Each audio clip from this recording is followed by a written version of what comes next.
So continuing on in Unit 2, we're going to pay much more close attention to the second derivative in this section and start to see how the second derivative is related to an original function, but also how the second derivative is related to the first derivative.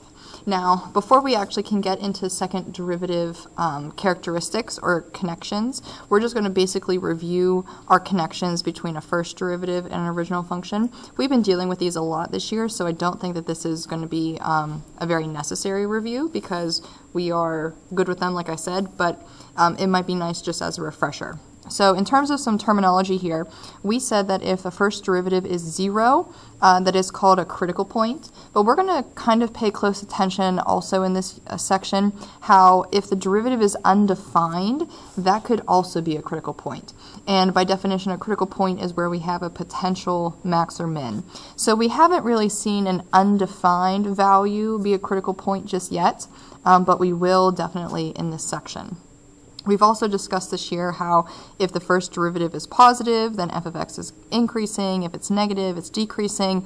And if we have some changes in our slope or our first derivative, that signifies either a max or a min, depending on how you change. So just as a refresher, we're going to go through this example like we have in the past, and we're going to identify where this function is increasing, decreasing, and where it has a maximum or minimum. So let's first off go ahead and find our first derivative. And we're going to set it equal to 0 to figure out where those critical points are located. So where do we have those potential maxes and mins? We can factor to help us solve for 0. So we'll get 4x squared times x minus 3. So our solutions are 0 and 3. Now in this particular example, notice how this first derivative is not undefined anywhere. We really don't have a fraction or anything to be worried about. So these are certainly critical points where the derivative is 0. So I'll label these critical points. Let's go ahead and take our domain of f of x, which would be all real numbers. It's a polynomial function, and we'll break it up with those critical points.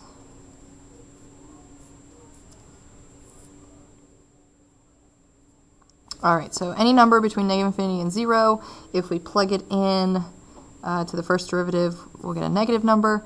Anything between 0 and 3, plug it into the first derivative, that would also be negative. And anything between 3 and infinity into the first derivative, that would be positive.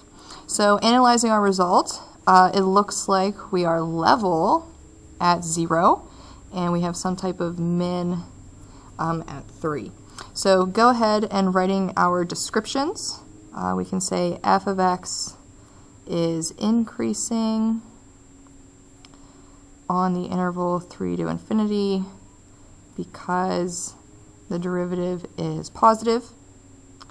F of x is decreasing on negative infinity to 0 and 0 to 3. Because the derivative is negative. F of x has a min at x equals 3 because the first derivative changes negative to positive. And we can say f of x does not have a max because the first derivative does not change positive to negative.